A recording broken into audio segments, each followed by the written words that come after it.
the criteria Latifi needs to do to get re-signed, not get last. Spar's back, and lights out, and away we go.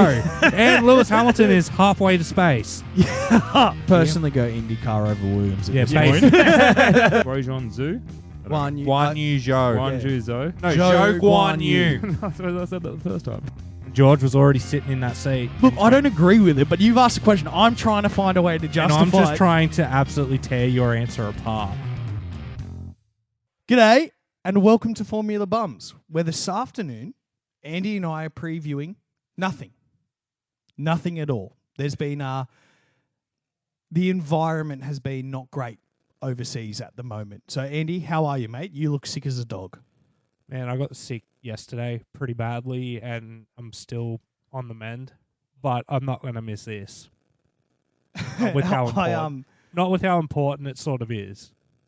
No, and that's fair enough too. I donated blood yesterday, so I stupidly gave half a litre of blood away, and then I thought, well, hold on. That means I'm like 1 or 2 drinks away from a real good night. So I had 2 drinks with footy last night and fell asleep on the couch. Yeah, smart. It wasn't as cool as I thought it was going to be. But I'm sure every person listening and everyone who's interested in the sport that we're interested in as well knows that the Emilia-Romagna GP was cancelled due to flash flooding in the region in Italy. Pretty intense. Andy, you've been keeping a closer eye on it than I have, so why don't you fill everybody in if people aren't aware yet? So I think F1 have done... Obviously, they've done the right thing. Like, you couldn't go ahead with this race, but I think it was Tuesday our time, Wednesday their time or something, that it came out that, yeah, it's getting cancelled. Politicians and stuff were involved, like, look, don't do this. Don't do this race. And F1 has done the right thing. And if you look at what's happened at the track, they didn't even get most of it set up. Like, on Tuesday when they were in setup mode, teams were sent away about midday and told not to return due to the dangers of the area. Since then, Nick De Vries has come out and said that he was on his way to Imola, got stuck in a small town with one hotel which was completely booked out. And due to the front jack man from McLaren, he had a bed to sleep in that night because he actually had a room in a hotel and he gave a bed to Nick De Vries. Sort of thing. Yuki Tsunoda's been in Firenze today, where the Alpha Tauri is, and he's been helping with the cleanup big time. Obviously, Mercedes and all that have done like they're like, oh, we're really sorry, but, safety comes first. Those post sort of things. Everyone's basically been like, yeah, no, Formula One has made the correct decision this week, in a way. Which is true. Like, you couldn't have a race in these conditions. I think back just after the fires in Australia when all the flooding happened on the northern rivers. And then last year when all the flooding happened on the northern rivers, it was devastating to those regions. And we copped a little bit of it too, mate. I remember the house I was living at the time, we were out in the backyard bailing water out of our backyard, and we were the lucky area in the region too, because we're not northern rivers.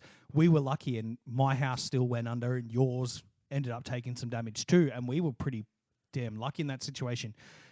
Definitely opened my eyes to like how scary, genuinely scary water can be. And I know that sounds a bit weird from a couple of Australians who spend a lot of time at the beach and things like that. But when that rain starts and it doesn't stop and rivers break what they're naturally in, there's nothing stopping it. So I think for both Andy and I and all the guys here at Formula Bums, those who you don't often hear from, our heart goes out to every single person in that region, and glad to see that some of the drivers are getting involved in the cleanup too.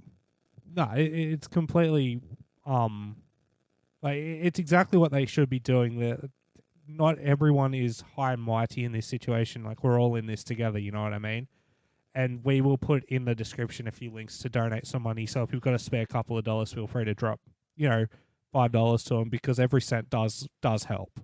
You know what I mean? Like, any cent you can donate will help this region a million more times than, thoughts and prayers ever have. Yeah, like social media posts mean nothing.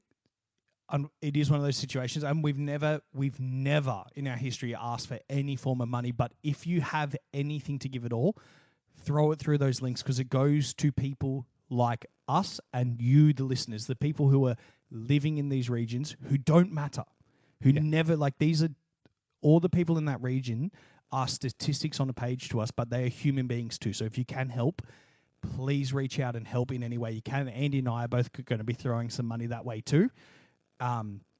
This is a sport for our entertainment, but, you know, humans are human beings. That's the end of the story, I guess. Exactly. And even Ferrari's donated €1 million to the Emilia-Romagna Region's Agency for Territorial Safety and Civil Protection. So if Ferrari can do it, so can you. Yeah, I think so. I think so. But that leaves us with, we needed to have something to talk about. And Andy came, I don't know if anyone listened to the episode where I did it solo, but there was an angry caller on the phone who decided to tell me I was wrong about everything. It happened to be Andy, who was doing the final edit, and I annoyed him enough that he felt the need to record on his phone and tag it on the end of the episode. So Andy and I are going to have a little bit of a chat about Miami and our thoughts on that. And we'll discuss any other big news items that we found over the week. But that's going to be the nature of our episode today. It's going to be a short one. And again, the priority is getting help to the people in the region who need it. But Andy, run me through Miami from your thoughts. Man, it was a shit race, wasn't it? Like, it genuinely was a shit race. Like, the only exciting thing was Charles Leclerc remembered he was Charles Leclerc and he fucked it into the barrier in Q3, fucking up the grid. But even still, it took, max 15 laps to get in the lead? Yeah, look, technically, what we got to see was some very, very awesome driving. But on the whole, the race wasn't, I wouldn't call it a good race. It was a masterclass by Max. It was a return to form for Charles. I love to see it. And I know the Tifosi are a proud group of people. I get that, but I love seeing Ferrari do Ferrari things. It's kind of how I entered the sport, with Ferrari taking a tumble. So I'm not used to the days of them being this behemoth of a racing team. Max, again, incredible. I mean, that's why you're a world champion, right?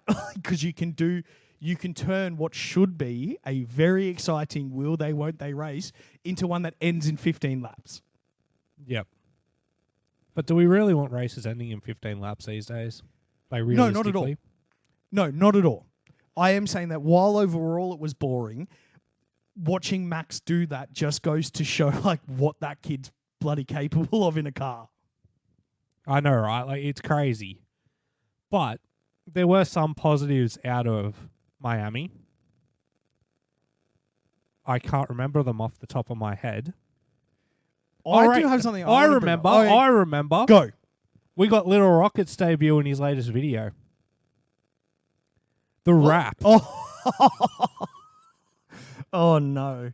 I'm sorry, yeah. So everyone knows we're big fans of Rocket Power Mohawk. He is the internet YouTuber who's always in trouble because he has what I would like to describe as a brilliant sense of humor. In fact, we've called George? The Milky Boy Kid, the Soy Boy. We've hit him with a few Woody names. from Toy Story. Woody from Toy Story, all these things. Rocket Power Mohawk came out and said Osama bin Russell, and that nearly, I nearly cancelled the show then and there. I was like, well, we're never going to top that. What's the fucking point after he's called him that? But he decided to spin some fat bars due to, was it Lil Wayne and William, as he referred to Will.i.am as, put out a song about Formula One that sucked. I don't know if I brought this up in my solo episode, and this was the point I was going to bring up when you said, I can't remember anything I wanted to bring up. I was like, I've got something. And it was the simple fact that Will.i.am was fake conducting an orchestra as LL Cool J was being a hype man between, was it the Panthers cheerleader squad for the NFL team? No, it would have been the Dolphins. The Miami Dolphins. As the drivers had to come out, and it was very, very awkward. Oh, whole... And did you hear the driver's reaction to that whole thing? They thought it was absurd and they never want to do it again, except for one driver. Lewis. And that was Lewis. Yeah, Lewis was like, no, this is pretty cool. It's like, no, shut the fuck up. This was shit. But you know what? Lewis is the only person who can act cool in that scenario. Like, he has that innate coolness that he brings with him. Like Lewis Hamilton is a cool motherfucker. Like you see him and you go, yeah, that's class, that's style. Like he has everything about him. Like also happens to be one of the best race car drivers of all time. But he's a cool fucking dude. So I understand why he liked it because he's like, yeah, I can roll with anything. There was a clip of him in the driver's parade absolutely loving dancing along to the music. So like, and he wanted Miami too. This was like his baby race as well, wasn't it? Yes. He was the one in that famous clip that said Miami, where Danny Rick said Las Vegas. Seb said, I don't remember what Seb said, but Fernando said equal engines. Equal engines. And then they were like, nah, man, we're good. Yes, that's the one I'm referencing as well. Yeah. Lewis, I love him. I love him. He was the only one who was able to like dance with the chaos that was going on. Nick DeVries, I think, was my highlight of the walkout because he kind of went to like half high five fist bump. LL Cool J didn't quite get it working. He looked stunned walking out, man. He was not comfortable. Oh, they all didn't look that comfortable. Also, they really didn't. Rocket Power Mohawk, I traditionally hate when non-musical things try to do something musical. Both you and I are massive music fans, and I hate the crossover. I tell you what, though, he wasn't fucking bad in that rap. It was pretty good. Some fat bars. It was good. I'll give him that. Like to be honest, Andy, I skipped the video forward. I'm like, I'm not watching this. And I was like, you know what? I'll see how he goes. I was like, oh my God, he's actually put time and effort into it. It was really good. And it fucking ripped Charles a new one too, which is even funnier. Because he shits the bed more than Amber Heard. Yeah. Oh, there was genuinely some really good stuff in there. Miami, though, not the greatest. And this is a bit of a call out for you. I remember a couple episodes ago, you going, you know what? Miami's going to be pretty good because they haven't figured the track out yet. Well, guess what, Andy? They fucking figured the track out real quick. Yeah, they figured it out. So that means we got Monaco next, which means 5 of the first 6 races are on fucking street circuits. It's not going to be good unless it rains. Oh, well, if it rains, they're probably going to do what they did. Was it last year with Banana Man? Yost? Yeah, they're just going to be like, let's just put it off by 4 hours. Nah, they should let them race in the rain. It's Monaco. You're not even going that fucking quick. I know, right? Like, seriously. If there's a race to do in the rain, it's Monaco because you're not getting over 120 clicks. Not enough room. Yeah, no. No, not at all. And like, it is weirdly enough, because it's such a dangerous track, it's also the safest. Yeah, you got a good point there. Yeah, right. Because it's so brutal to drive on. Everyone just kind of, except for Pierre last year, who was just like, well, I'm starting from the back. I'm not finishing at the back. And he just put on some scary moves. But for the most part, it's a parade. It's a very nice parade, but it is a parade. Yeah, really, Monaco's qualifying day only, isn't it? When you think about it. Like, if you put it on pole, you're probably going to win, unless your car goes bang, bang like Charles's did. Or if you've got Ferrari's pit strategy of pit now, oh, wait, don't pit now. We've double stacked you. It's like, look, if you're on pole, you're going to win unless you're in a red car. In which Pretty case, much. May God have mercy on your soul. Because it is not, they are not the best at deciding things there. And no, they're not. AlphaTauri's going to have a little bit of that magic next year as well. So I'm excited to see what's going to happen there. Well, I want to put a hypothetical out to you. So before I do that, to wrap up Miami, pretty shit race. Let's not go back. Get rid of the fake water. But hypothetical, you see Fernando put it on pole at Monaco. How excited are you for the Fernando train then? Oh, I mean, is wet an appropriate thing to say live on air, or should I say something else? Because that's how I would feel. And to quote Sir Lewis Hamilton, he's just got so much rear end, man. He's just, look, I reckon Fernando is saving something special for Monaco. That man can drive so well, and that Aston Martin is so good this year. We've also seen Max not be as dominant in qualifying as usual. Like, Charles is still popping up here and there, so there's a chance there. Charles might do it again. You've also got Checo, who's very good at qualifying. He's also very good at crashing in qualifying. At which Monaco. we saw last year. Max, has he ever put it on pole at Monaco? Not the last couple of years. I don't think so. Oh, maybe. I'm going to Google it right now. Yeah, because I know Fernando is in the prime spot to win this. Like, genuinely, that's who I would say is my favourite going into this. I reckon that Aston Martin is going to absolutely kill it there. Stroll, no factor. He'll be 15th, whatever. But Fernando, winning. I feel like Fernando could win it. So, no, I don't think he has.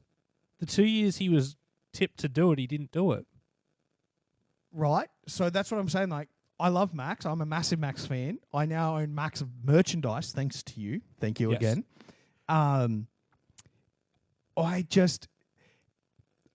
don't think it's going to be Max at Monaco. Now that we've said that, he's going to qualify out in front by 9/10. Now that we've said it. He's just going to run away with it. Oh, yeah. But, I mean, if there is a race to do this, it is Monaco for Fernando to get that race win. And then that also has to be the longest gap between race wins for a driver, surely. Yeah, it will be. I'm pretty sure the last one was Kimi. And I feel like Fernando's overtaken. 7 years. I feel like Fernando has overtaken that these days. He's got to be. Because he took a long time. His last win was like 2012. Yeah, at Renault, of all places, wasn't it? Because he never won in the Ferrari. McLaren. Oh, Ferrari, that's right. It was a Ferrari in 2012. That wasn't a great... That year didn't end great for him, though. 2012? I feel like Yeah, 2012 was the one he pushed it right to the end and then just didn't get it. Cause, but that was because there was like controversy, wasn't it? Yeah, it wasn't 2012 when the devil himself crashed it. Yes. And yeah, it was Seb like a had crash just done gate. enough. He'd just done enough to fucking do it. Yeah. No, that's that one. We've spoken about that this year in one of our episodes. I remember having a conversation around it. Yes, it was when they were talking about legal action for Felipe. Yes. That's when we spoke about it. Probably. I can't believe I remember that. That's pretty good. Yeah, you usually remember nothing, I tell you. Well, I also remember this. We promised we weren't going to bring it up again, so I didn't listen that well. Fair enough. Have you noticed any big news? Because as far as I'm concerned, I've got a big one. You got a big one? Mercedes, before the race cancellation, was bringing various upgrades to the Mercedes, including side pods. Oh. So Mercedes has an upgrade in the pipeline that we probably won't see till Spain now because there's no points debuting it at Monaco. And a lot of the upgrades that were tipped for Imola probably won't get seen until after Monaco now because what data are you really going to correlate bringing upgrades to Monaco? It's true. I mean, like side pods, that is an insane change into design philosophy. It's needed. It's been needed for 2 years. Everyone can agree on that. Which honestly leaves the last upgrade they could possibly bring would be a better attitude on social media. If they get that sorted, they're back to being a winning team. Can't do that when you got fucking Woody as your driver. Yeah, he has a terrible attitude. I was still praying for Max to just go back to like 2018 Max and smack him. Like I was hoping for another he's a pussy press conference. We got close, but he has matured. Close. He called him a dickhead behind his back as he walked away. As he walked away, yeah. But it was also because Max was still talking and George just walked off, so I get it. I do. Okay. Here's the hypothetical from me. Okay. Mercedes is incredibly good at designing cars. No one can deny that except for the last 2 years. What effect do you see having these side pods on the car? Do you see this being an upgrade that allows them to win races this year? No. I don't think this car can win races. So here's what I think. Because of the budget cap and stuff, they can't completely redesign their philosophy, yeah? But what they can do is they can start moving in the right direction. It's like, all right, we know this floor will be good with a side pod on it, so we can put some bullshit side pods on there that sort of are just an upgrade on the ones we've already got. They probably won't be Red Bull style side pods like they will be next year, but they'll be, they will just be there in a way. Maybe like the side pods they ran prior to the spaceship design last year. You know what I mean? I don't see Okay, this as a. You go. so more along the lines of tokenistic side pods that is like a message to both the drivers, the fans, and the team that, okay, we are moving in the better direction. Whether these ones have a huge effect or not, we're showing everybody that we are changing. So maybe it's a little bit like putting some bait out in the water to get Lewis and George to bite and go like, oh, we are improving. Yeah, exactly. I feel like it's a move to show that yes, we are going to be making dramatic changes next year, but we can't do as much as we'd like to right now, because in the past, without the budget cap, they would have just been able to redesign the car, start from scratch and build a new car, you know what I mean? But with the budget cap this year, they're not able to do that because they've already spent X amount of it, and they can't use Y amount to rebuild the car. There's just not enough in the budget to do it. Now, I know we've spoken about the budget cap a number of times through the course of this show, but I want to open up that discussion again because we haven't had a direct discussion on what our opinions are on the budget cap in quite a while. So my question I want to ask you is, do you agree with the budget cap, or would you like to see it go back to the old days where Mercedes could just throw money at this and change instantly? No, fuck that. I want them to have the budget cap. This is crippling Mercedes. I'm still on that too. Yeah, I'm still on that train too. I still like the fact that, you know what, if you make a mistake, you have to sit in it for a year. Exactly. I like it. I like it too because it allows teams like Williams and that who can't operate completely on the budget cap to stay in it. Yeah. Yeah. I still fully support the budget cap in all forms. No, I agree. And I think they should reduce it even more. Let them only spend $100 million. To see. But or here's a crazy idea. So we kind of have a budget cap for the racing team, but if you've got extra money to send, and this is absolutely batshit insane, Andy, so bear with me. I imagine it will be. Yeah, you know who you're talking to. Say for Mercedes and Red Bull and Aston, who have all this money, all the money in the world, right? And so does Ferrari. And Ferrari, yeah, but they just spend it on cheating, allegedly.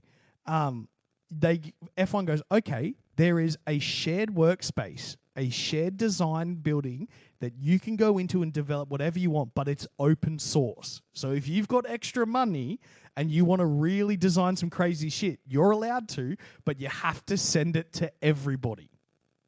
I do like that, but I know that would never in a million years Never. work. You know what they do? The fucking top teams would be like, yeah, no, this is how we do it on this car. And all the low budget teams would be like, oh, yeah, we'll take that. And it's absolute shite. And Right, but do you reckon... Could those engineers design something bad? Mercedes yeah, ones, Mercedes can. Look at their car. Yeah, true.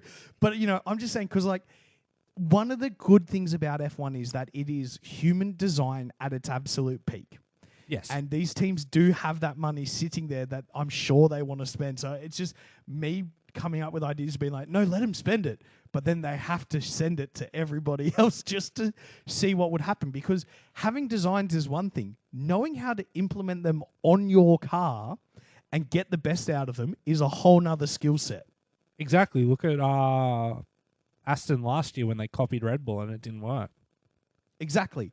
You've got that aspect there. You've also got the Haas-Ferrari relationship where they are sharing some parts and information, and Haas hasn't fully unlocked the potential in it that Ferrari has. You could say the same about AlphaTauri and Red Bull, even though AlphaTauri is not taking nearly as much as the others. They should be taking more. Oh, without a doubt. It blows my mind that they haven't, especially this year, which honestly next year we might see, or we might see AlphaTauri follow more of a Ferrari style.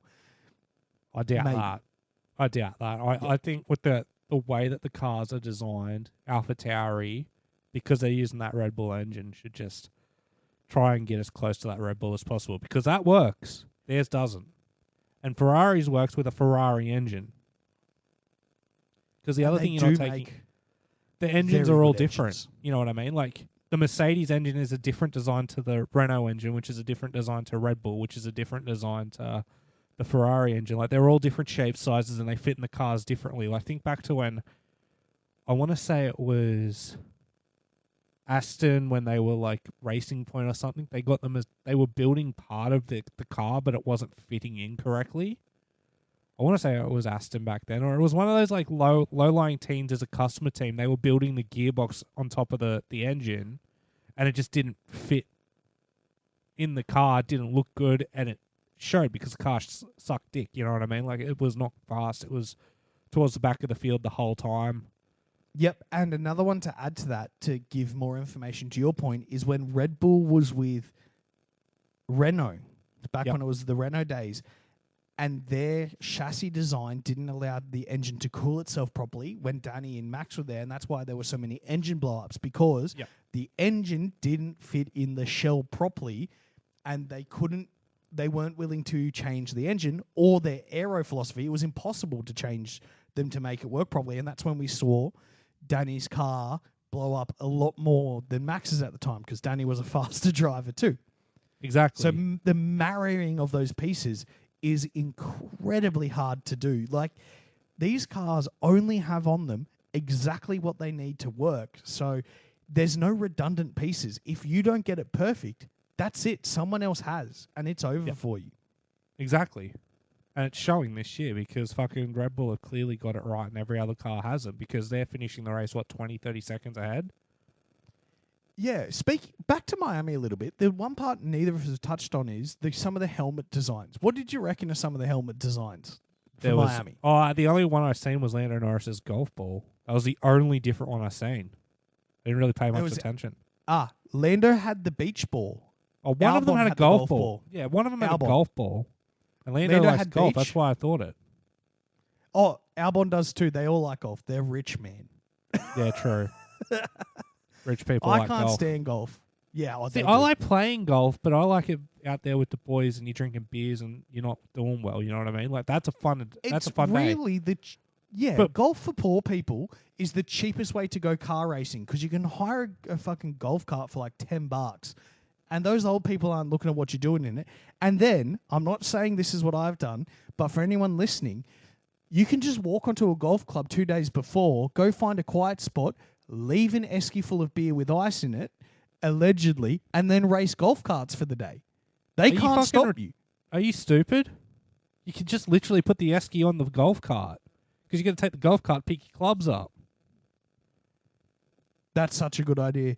Why are you hypothetical. doing that? Why are you saying that I did it? I'm saying hypothetically you could. But Andy, next time we're definitely doing your idea. Yeah, it's way easier. It's way better. Or you just keep beers in your fucking golf bag. It's simple. Cool. Next time we play golf, I need to let you know I'm not allowed back at the Wagga golf course, though. That's fair. Why would we go to Wagga when we live in Wollongong? Just if we were in the area. Fair enough. I jumped a golf cart. They didn't like it. As if you haven't done that before. What? It was a good day. And they didn't let us drive the golf carts back to the building. I was like, don't worry, man. We'll take the golf carts back for you. And they were like, give us the keys. That's kind of funny. I was banned. I think I'm allowed back now. I think it was only a couple of years. Just say you don't know. Your name's Luke Wallace, not Jack Wallace. Oh, yeah, 100%. Jack Wallace is a saint. Do you have any other big news stories? I guess the Mercedes one's the largest, yeah? Yeah, that's the largest one. Like, we knew they were bringing upgrades. I'm going to guess, I think it was McLaren were also had upgrades ready for this, but they're definitely not putting them on a Monaco. But other than that, like, well, I mean, the water level at Imola has actually dropped lower than the circuit finally, and they're starting. Those photos were scary. Oh, they were devastating. Looks like the broadcasting communications area, there's a lot of electronic equipment that's been damaged because of water and mud. But Sky Sports can fix that. They're not poor. No, they can just press the red button to get new equipment. Exactly. I think that's how it works. It's what Crofty always says. Press the red button and you ride along board with everyone. Yeah, but in other news, apparently Formula One has taken control of the Monaco Grand Prix broadcast.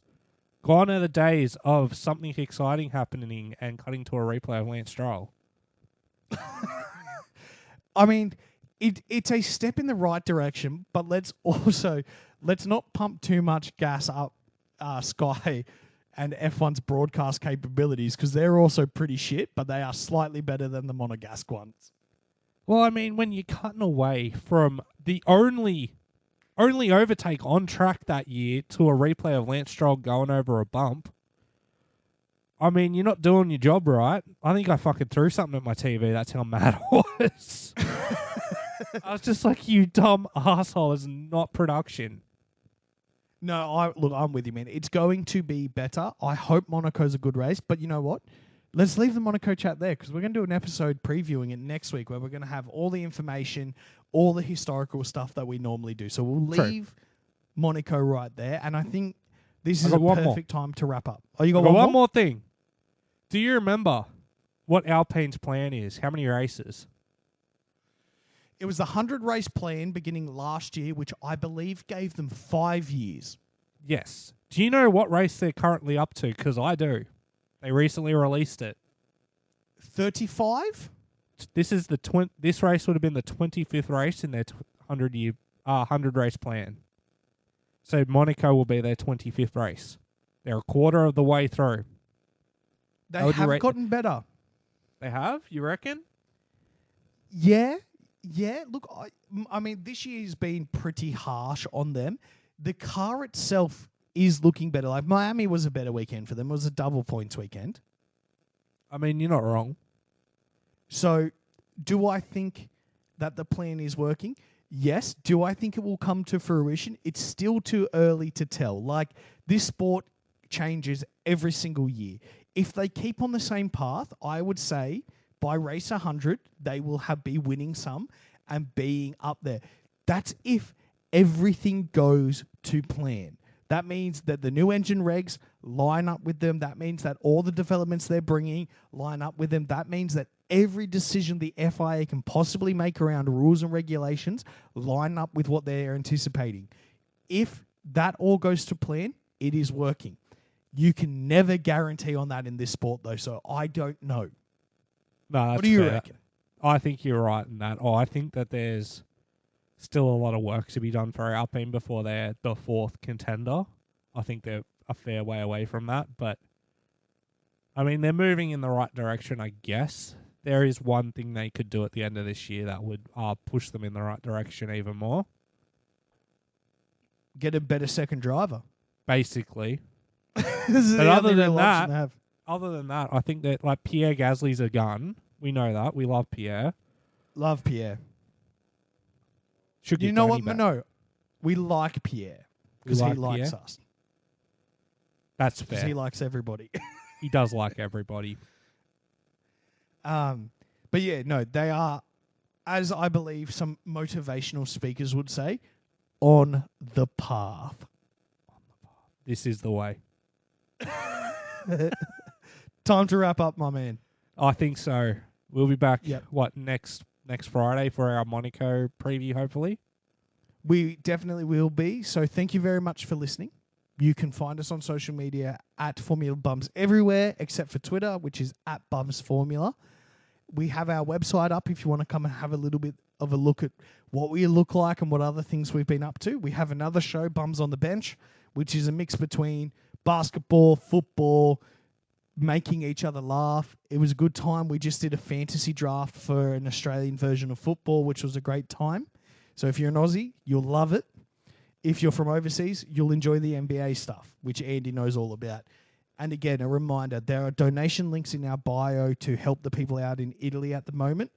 They could use our support. So if you have the money, please give them something. Thanks, guys. Exactly. See you next week. See ya.